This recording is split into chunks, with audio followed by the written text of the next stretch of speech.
Bom dia, pessoal. Então, hoje nós vamos dar início à nossa aula. Vamos falar aí sobre o Egito, parte 2. E dando continuidade ao vídeo número 1, que vocês já assistiram, agora nós vamos falar então sobre todas as atividades econômicas que eram estabelecidas, que eram praticadas no Egito Antigo. Temos que entender que nós estamos vivenciando um período, estudando um período, aliás, onde a principal atividade econômica está baseada na agricultura, ou seja, a produção de alimentos. Era considerado rico aquela pessoa que tivesse uma grande quantidade de terras e a principal atividade econômica eram as atividades agrícolas.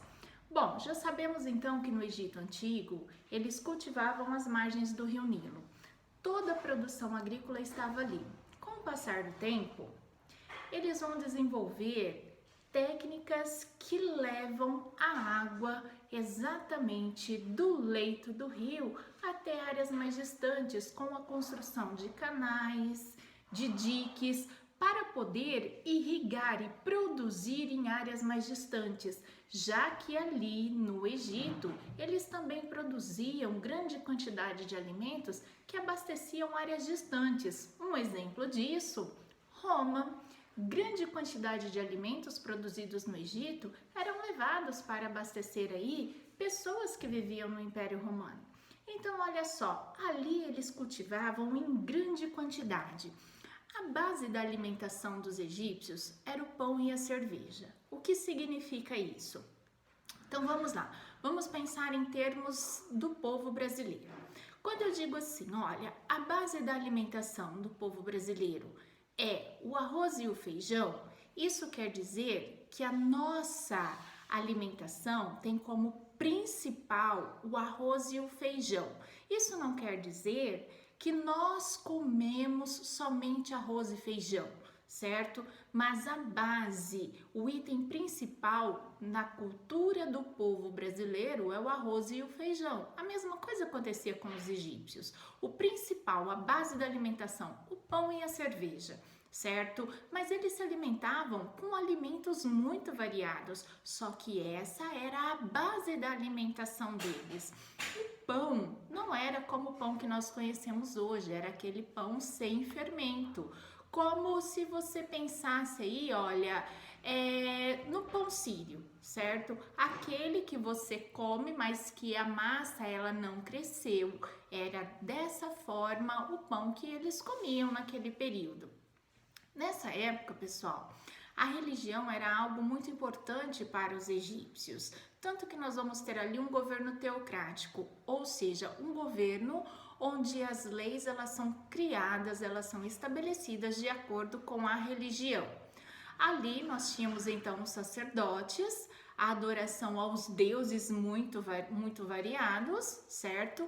Dependendo da dinastia, o faraó, ele puxava um pouquinho mais para um determinado deus ou um pouquinho mais para outro, mas o fato é que nós estamos falando de um povo politeísta, ou seja, a crença em vários deuses. E para os egípcios, a religião era algo extremamente importante. O faraó, quem era então o faraó? O faraó era o principal governante do Egito. O faraó era considerado um deus vivo e encarnado. Era aquele que mandava em tudo. Diferente dos povos mesopotâmicos, ele não era considerado um representante dos deuses, mas sim um deus vivo e encarnado.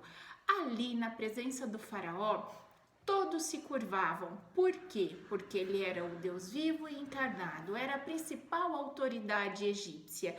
E olha só, dentro da pirâmide hierárquica do povo egípcio, nós vamos ter essa relação aqui, olha, extremamente forte estabelecida. Onde eu vou ter aqui, olha, na hierarquia egípcia, lá no topo, o faraó e sua família, juntamente com os sacerdotes. E lá na base, ou seja, do mais importante para o menos importante, nós vamos encontrar aqui os escravos. E quem eram os escravos? Os escravos eram os prisioneiros de guerra, aqueles que haviam perdido guerra e que até então, naquele momento, eram escravizados, realizavam os trabalhos mais pesados, tudo aquilo que era mais difícil era destinado aos escravos. Era uma mão de obra extremamente importante no Egito. E olha só, entendemos também que quando você fala dessa mão de obra, para o faraó ter toda essa estrutura da mão de obra, da produção, do recolhimento de impostos, do cuidado com a vida religiosa, era muito importante. Nós tínhamos então toda uma estrutura estabelecida para essa civilização. Investiam fortemente também no seu exército.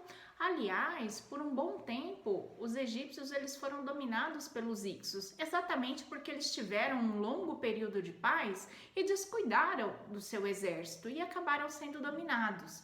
Depois, quando conseguiram se reorganizar e os hicsos foram expulsos, eles entenderam que o investimento no seu exército era algo que nunca poderia parar. Não porque passaram longos anos de paz, mas porque deveriam ter um exército muito bem organizado, certo? Entendemos que dentro dos egípcios, dentro dessa grande civilização, esse faraó, ele representante, né, dos deuses, aliás, esse faraó que era um deus vivo e encarnado, como autoridade máxima, ele deveria cuidar fortemente de toda a sua população. E olha só, nem sempre isso vai acontecer. Nós vamos ter muitos faraós, muitas dinastias que vão agir de formas diferentes em vários momentos. Mas houve um faraó na história que chamou muito a atenção por parte dos historiadores. Aliás, os historiadores que são especializados na história do Egito, eles são chamados de egiptólogos e procuram embaixo das areias do deserto uma grande quantidade de tumbas que estão ali escondidas, que escondem uma grande quantidade de múmias para que a história do Egito possa ser cada vez mais detalhada. E houve aí uma grande expedição que encontrou a tumba do faraó Tutankhamon. Tutankhamon, conhecido aí como o Rei Tutis, foi um faraó que faleceu muito jovem, acredita-se que em torno dos seus 19 aos 22 anos. E olha só, quando a expedição encontrou a tumba de Tutankhamon, que aliás era uma tumba subterrânea, o que aconteceu? Eles abriram essa tumba, eles entraram, retiraram a múmia do Rei Tutis, retiraram todas as riquezas que ali existiam. Isso tudo foi levado para museus, né? E depois de algum tempo, muitas pessoas começaram a morrer dessa expedição. E aí veio à tona aquela história, a maldição do faraó. Será que ela realmente existe, né? E eles constataram que no momento em que eles adentraram a tumba, que havia ficado fechada aí, olha, centenas de anos, eles tiveram contato com um vírus que ali se desenvolveu, ou uma bactéria, algo desse tipo, e as pessoas adoeceram e foram morrendo lentamente. Então, esse negócio da maldição do faraó, da profanação da tumba do faraó, era na verdade histórias que foram criadas, que foram inventadas para que as pessoas tivessem medo e não fossem roubar as riquezas que ficavam ali guardadas na última morada, no descanso eterno do faraó. O fato é que toda essa organização deixava bem claro a preocupação que os egípcios eles tinham com a vida após a morte. Mas isso já é algo que nós vamos detalhar na nossa próxima aula. Temos então algo que é muito comentado entre aqueles que gostam muito da história do Egito, que é sobre a importante rainha Cleópatra. Cleópatra, ela ganhou uma grande notoriedade na história por ter sido considerada aí uma rainha belíssima, né? A beleza de Cleópatra corria aí os limites territoriais do Egito.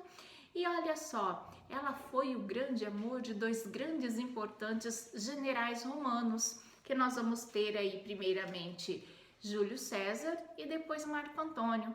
mas nós vamos então detalhar claramente posteriormente, quando estivermos estudando lá o Império Romano, tudo isso que aconteceu, esse affair, esse romance e a importância então de Cleópatra para o Egito, que foi, aliás, uma grande rainha. Então, pessoal, agora vocês vão seguir as orientações que eu vou passar lá no particular no nosso grupo, tá bom? Beijo a todos!